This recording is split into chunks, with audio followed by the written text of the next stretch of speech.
Erreur système. Erreur système. Erreur système. Bonjour, je vais vous parler aujourd'hui du tabou ultime, notre mort.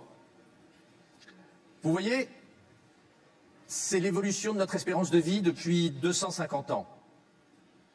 Elle a déjà triplé. Jusqu'où ce recul de la mort peut-il aller? Aujourd'hui, la donne technologique est en train de changer. Ce que l'on appelle les technologies NBIC va nous permettre de lutter contre la mort. Les technologies NBIC, N c'est nanotechnologie, ce sont les technologies qui permettent d'agir au milliardième de mètre, B les biotechnologies, I l'informatique, et C la cognitique, c'est-à-dire les sciences du cerveau dont on vous a parlé tout à l'heure, et l'intelligence artificielle. Grâce aux technologies NBIC, la science-fiction d'hier va devenir médecine réalité. Nous allons pouvoir réparer nos organes à des échelles de plus en plus petites, modéliser, changer notre ADN, mettre des implants électroniques, développer la robotique chirurgicale grâce à des nanomoteurs, grâce à des nanocapteurs, grâce à des nano-implants, au cœur de nos tissus, au cœur de nos cellules. Et puis bien sûr, et c'est un point essentiel, grâce à la modélisation. La modélisation, c'est-à-dire l'analyse et le décryptage du vivant grâce à des ordinateurs puissants.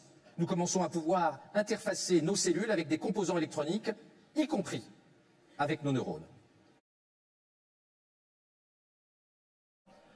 Aujourd'hui, l'idée, c'est que de nouvelles technologies vont permettre progressivement de faire reculer la mort.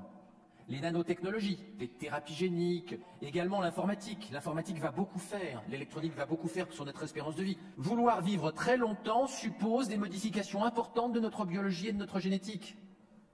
Pour reprendre l'expression du directeur du développement de Google, et vous savez que Google est l'entreprise qui réfléchit le plus au monde sur le vieillissement et sur la mort aujourd'hui, il dit qu'il faut transformer l'homme 1.0, en un homme 2.0. Un homme modifié par la technologie pour devenir immortel. En 1989, la totalité des généticiens dans le monde expliquaient qu'il était impossible de séquencer l'intégralité de nos chromosomes. C'était il y a 25 ans.